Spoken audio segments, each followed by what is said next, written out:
ദൈവത്തിൻ്റെ പരിശുദ്ധമായ നാമത്തിന് സ്തോത്രം ചെയ്യുകയും സ്തുതിക്കുകയും ചെയ്യുന്നു. കർത്താവിൽ പ്രിയമുള്ള സഹോദരങ്ങളെ, സഹോദരിമാരെ, ദൈവമക്കളെ, അനുഗ്രഹിക്കപ്പെട്ട നല്ല ദിവസത്തിനായി ദൈവത്തെ വാഴ്ത്തി വണങ്ങുന്നു. സന്തോഷത്തോടെ ഈ നല്ല ദിവസത്തിൽ നിങ്ങളുമായി പങ്കുവയ്ക്കാൻ ദൈവം എൻ്റെ ഹൃദയത്തിൽ തന്നിരിക്കുന്ന സ്വർഗീയ ദൂത് ഞാൻ നിങ്ങളോട് പറയാൻ ആഗ്രഹിക്കുകയാണ്.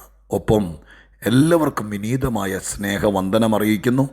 കർത്താവും രക്ഷിതാവുമായിരിക്കുന്ന മഹാദൈവത്തിന് സർവ്വമഹത്വവും പുകഴ്ചയും കരയേറ്റിക്കൊണ്ട് ദൈവത്തിൻ്റെ തിരുസന്നിധാനത്തിൽ സന്തോഷമുള്ള ഹൃദയത്തോടെ ഞാൻ നിങ്ങളോട് പറയേണ്ടതിനുള്ള ആലോചനയ്ക്ക് ആധാരമായ വേദവാക്യം യിരെമ്യാ പ്രവചനം 3-ാം അധ്യായം 19-ാമത്തെ വാക്യം. യിരെമ്യാവ് 3:19 ഞാൻ നിങ്ങളെ വായിച്ചു കേൾപ്പിക്കാം.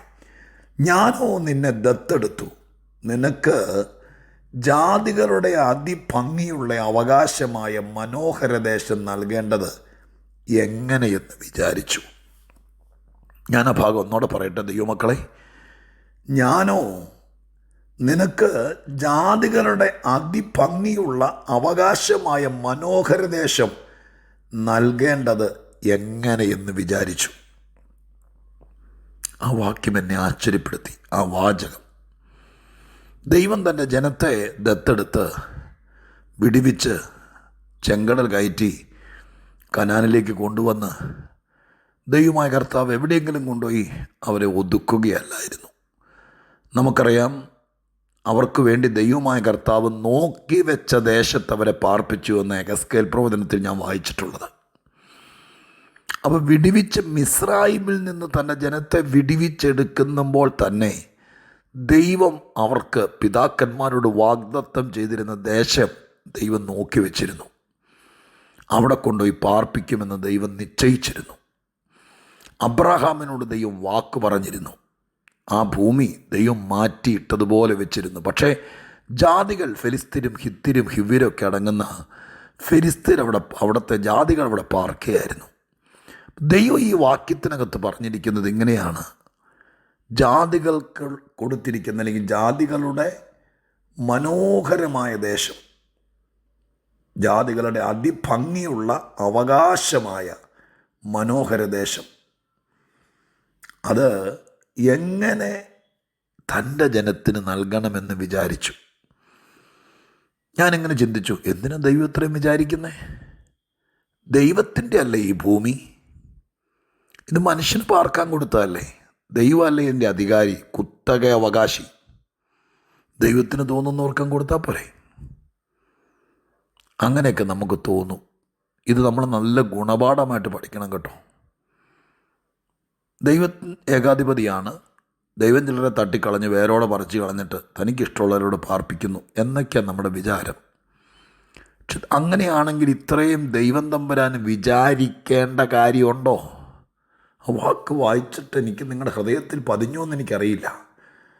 ജാതികളുടെ അതിഭംഗിയുള്ള അവകാശമായ മനോഹരദേശം, അതിഭംഗിയുള്ള മനോഹരദേശം, അത് കർത്താവിനെ അനുസരിച്ച് പെസഹ കുഞ്ഞാടിൻ്റെ ചോരത്തളി ആചരിച്ച് ദൈവകൃപയാൽ പുറത്തു വന്ന് മോശ പറഞ്ഞപ്പോൾ അനുസരിച്ച് ചെങ്കടൽ കയറി കാൽനടയായി മരുഭൂമിയിൽ കൂടെ നടന്നു വരുന്ന ഈ ജനത്തിന് ഈ മനോഹരമായ അതിഭംഗിയുള്ള ദേശം കൊടുക്കണം എന്ന് ദൈവം വിചാരിച്ചു.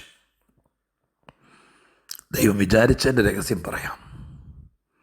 ചുമ്മാ കുറേ പേരെ തട്ടി മാറ്റിയിട്ട് ഒരു ബുൾഡോസറും കൊണ്ടുവന്ന് എല്ലാവരും ഒതുക്കി മാറ്റിയിട്ട് അത് ഞങ്ങൾക്കുള്ളതാണെന്ന് പറഞ്ഞ് പിടിച്ചെടുക്കാൻ ദൈവത്തിന് പറ്റില്ല. കാരണം ദൈവം ന്യായാധിപതി ആയിരിക്കുമ്പോൾ തന്നെ നീതിമാനാണ്. അപ്പോൾ ദൈവം തമ്പുരാൻ നിശ്ചയിച്ചു, ഇവരെ ഈ ദേശത്തിന് അവകാശികളാക്കണമെങ്കിൽ ചുമ്മാ അവരെ കൊണ്ടുവന്നാൽ പോരാ. ഇവരെ ആ പരുവത്തിന് ഇവിടെ എത്തിക്കാൻ ഇതിൻ്റെ പുറകിൽ ഒരുപാട് കാര്യങ്ങൾ ദൈവം ചെയ്തു. എങ്ങനെ അതിമനോഹരമായ ഈ അതിഭംഗിയുള്ള മനോഹരമായ ദേശം കൊടുക്കാമെന്ന് വിചാരിച്ചു. ഞാനത് വായിച്ചപ്പോൾ എൻ്റെ ഹൃദയത്തിനകത്ത് വന്നത് ഈ ഇസ്രായേൽ മക്കൾക്ക് കനാൻ ദേശം കൊടുത്തതോ ഇതൊന്നുമല്ല. കർത്താവിനെ സ്നേഹിച്ച് ദൈവത്തിൻ്റെ കൃപയിൽ നിൽക്കുന്ന ഓരോരുത്തരെക്കുറിച്ചും ഒന്നാമത്തെ ചിന്ത, ദൈവത്തിന് വിചാരമുണ്ട്. നിങ്ങൾക്കങ്ങനെ ചിന്തിക്കാൻ പറ്റുമോ? സ്തോത്രം പറഞ്ഞും പ്രാർത്ഥിച്ചും ദൈവത്തെ വിശ്വസിച്ചും ദൈവകൃപയിൽ മുന്നോട്ട് പോകുന്ന നമ്മൾ ഓരോരുത്തരെക്കുറിച്ച് ദൈവത്തിന് വിചാരമുണ്ട്. എന്തോ വിചാരമുണ്ട്? ദൈവം എന്തോ അതിമനോഹരമായ അതിഭംഗിയുള്ള എന്തൊക്കെയോ സംഭവങ്ങൾ ദൈവം കണ്ടുവച്ചിട്ടുണ്ട്. അതൊരു ദിവസം നമ്മളെ ചുമ്മാ കൈ പിടിച്ചുകൊണ്ട് വണ്ടി കയറ്റിക്കൊണ്ട് പോയിട്ടങ്ങ് തരികയല്ല. വിചാരിച്ചു എന്ന ഭാഗം, ആ വാക്ക് വളരെ ശ്രദ്ധേയമാണ്. എങ്ങനെ നിനക്കത് തരാം എന്ന് പറഞ്ഞാൽ ദൈവം ചുമ്മാ വാരിക്കോരി കൊടുക്കുന്നു എന്ന ചിന്തയല്ല. നമ്മളതിന് യോഗ്യരാകണം. അതിമനോഹരമായ അതിഭംഗിയുള്ള എന്തൊക്കെയോ ദൈവം നിനക്കും എനിക്കും തരാൻ വേണ്ടി വിചാരിക്കുന്നുണ്ട്. എങ്ങനെ അത് നിനക്ക് തരാം എന്ന ചിന്തയുടെ കാരണം, നീ അതിന് യോഗ്യനാകണം, നീ അതിന് അർഹനാകണം. ഒരിക്കൽ പോലും, ഞാനത് പറഞ്ഞ് മനസ്സിലാക്കി തരാം, ഒരിക്കൽ പോലും ഒറ്റപ്പെട്ട കാര്യങ്ങളൊക്കെ ദൈവമായ കർത്താവ് ചെയ്തിട്ടുണ്ട്. ദൈവത്തിന് ചെയ്യാൻ പറ്റും. പക്ഷേ കർത്താവ് ആഗ്രഹിക്കുകയാണ്, സ്വർഗസ്ഥനായ ദൈവം നിന്നെ ഒരു വലിയ കമ്പനിയുടെ ഉയർന്ന സ്ഥാനത്താക്കണം എന്ന് ദൈവം തമ്പുരാന് മനസ്സ് വന്നാൽ, അതിന് ദൈവമായ കർത്താവ് ആ മനോഹരമായിരിക്കുന്ന പദവി, അതിശ്രേഷ്ഠമായിരിക്കുന്ന ആ വലിയ മഹത്വം എനിക്കോ നിങ്ങൾക്കോ നിങ്ങളുടെയോ എൻ്റെയോ മക്കൾക്കോ തരാൻ ആഗ്രഹിച്ചാൽ, ദൈവം പെട്ടെന്ന് നമ്മുടെ 28-ാമത്തെ വയസ്സിൽ പെട്ടെന്ന് ഇതിവന് കൊടുത്തേക്കാം എന്ന് നിശ്ചയിക്കുകയല്ല. നിൻ്റെ ജീവിതത്തിൻ്റെ പുറകിലെ, നിൻ്റെ വിദ്യാഭ്യാസ കാലത്തെ പിന്നാമ്പുറത്തെ ദൈവമായ കർത്താവ് അത് വിചാരിക്കാൻ തുടങ്ങും. അതിന് നിന്നെ ഒരുക്കാൻ തുടങ്ങും. കർത്താവ് ചില മനോഹരമായ കാര്യങ്ങൾ, അതിഭംഗിയുള്ള കാര്യങ്ങൾ നമുക്ക് തരാൻ വേണ്ടി വിചാരിക്കുക മാത്രമല്ല, നമ്മളെ ഒരുപാട് കാര്യങ്ങളിലൂടെ കയറ്റിയിറക്കും.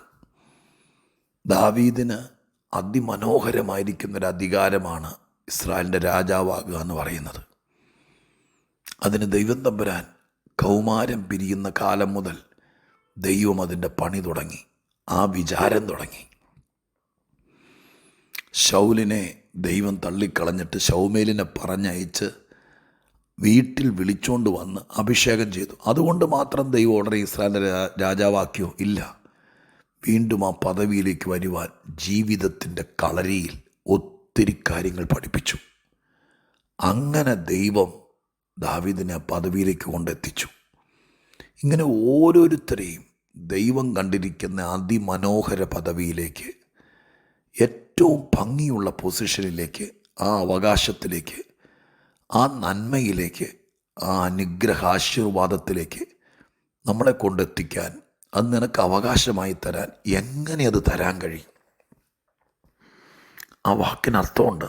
നിങ്ങൾക്കത് മനസ്സിലാക്കാൻ പറ്റുന്നു എന്ന് എനിക്ക് ഇപ്പോഴും ആശങ്കയുണ്ട്.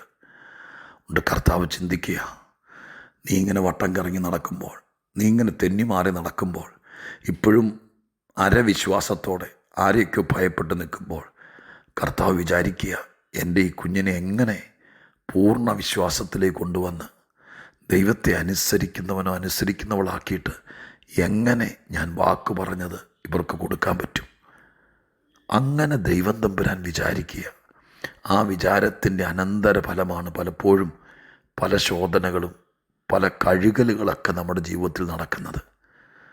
പല കാര്യങ്ങളും നമ്മളിൽ നിറവേറിക്കിട്ടാൻ ദൈവത്തിൻ്റെ വിചാരങ്ങൾ സാഫല്യമാകുമ്പോൾ കർത്താവ് നമ്മളെ ചിലപ്പോൾ പൊന്നൊരുക്കുന്നത് പോലെ ഒരുക്കിയെടുത്തേക്കാം.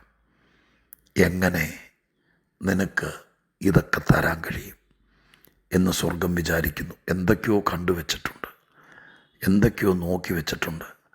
അത് ചെറുതല്ല, അതിഭംഗിയുള്ളതും മനോഹരവുമായത്. അതെങ്ങനെ ഇവർക്ക് കൊടുക്കാൻ കഴിയും? മറ്റൊരുത്തൻ്റെ കയ്യിൽ അവകാശമായിരിക്കുന്നു, ജാതികളുടെ അവകാശമായിരിക്കുന്നു. അതെങ്ങനെ നിനക്ക് തരാൻ പറ്റും? പ്രിയപ്പെട്ടവരെ, അതിന് നമ്മളെ അഭ്യസിപ്പിക്കുകയും അതിന് നമ്മളെ യോഗ്യരാക്കി തീർക്കുകയും ഇപ്പോൾ ആയിരിക്കുന്നിടത്തുനിന്ന് വിടിവിച്ചെടുക്കുകയും അതിനൊരാളെ നിൻ്റെ അടുക്കൽ അയക്കുകയും അതിന് പ്രോസസ്സ് എന്ന വണ്ണം പെസക ആചരിക്കാൻ ആവശ്യപ്പെടുകയും അത് നിമിത്തം അവിടെ നിന്ന് പുറപ്പെടുകയും ജീവൻ ഹൃദയം കലങ്ങിയ വിഷയമാണെങ്കിൽ പോലും ചെങ്കടൽ തീരത്ത് വെച്ച് ചെങ്കടൽ പിളർന്നിക്കര കയറുകയും മരുഭൂമിയിലെ മേഘത്തണലിൽ കാലങ്ങളോളം നടക്കുകയും മന്ന മാത്രം തിന്ന് ജീവിതം മുന്നോട്ട് പോവുകയൊക്കെ ചെയ്ത ആ കാലം അവർക്ക് പോലും മനസ്സിലായില്ല. പക്ഷെ ദൈവം വിചാരിച്ചതിൻ്റെ അനന്തരഫലമാണ്. നിനക്ക് മനോഹരമായ അതിഭംഗിയുള്ള ചിലത് തരണമെന്ന് വിചാരിച്ചതുകൊണ്ടാണ് ഇത്രയും നടത്തിയത്, ഇത്രയും കാര്യങ്ങൾ വിധേയപ്പെടുത്തിയത്. മറ്റാർക്കുമില്ലാത്ത ചില കടമ്പകൾ നിനക്ക് കടക്കേണ്ടി വന്നത് എന്തൊക്കെയോ ദൈവത്തിൻ്റെ മനസ്സിലുണ്ട്. ആ വാക്യം നിങ്ങളൊന്ന് അടിവരയിട്ടേക്കണേ, ഒന്ന് ശരിക്കും ശ്രദ്ധിച്ചേക്കണേ. ഓടിപ്പോകുന്ന വഴിക്കൊന്ന് വായിച്ചു പോകും പോലെയല്ല, ഒന്നവിടെ നിന്ന് വായിക്കണേ. ഞാൻ നിന്നെ ദത്തെടുത്തു, നിനക്ക് ജാതികളുടെ അതിഭംഗിയുള്ള അവകാശമായ മനോഹര ദേശം നൽകേണ്ടത് എങ്ങനെയെന്ന് വിചാരിച്ചു.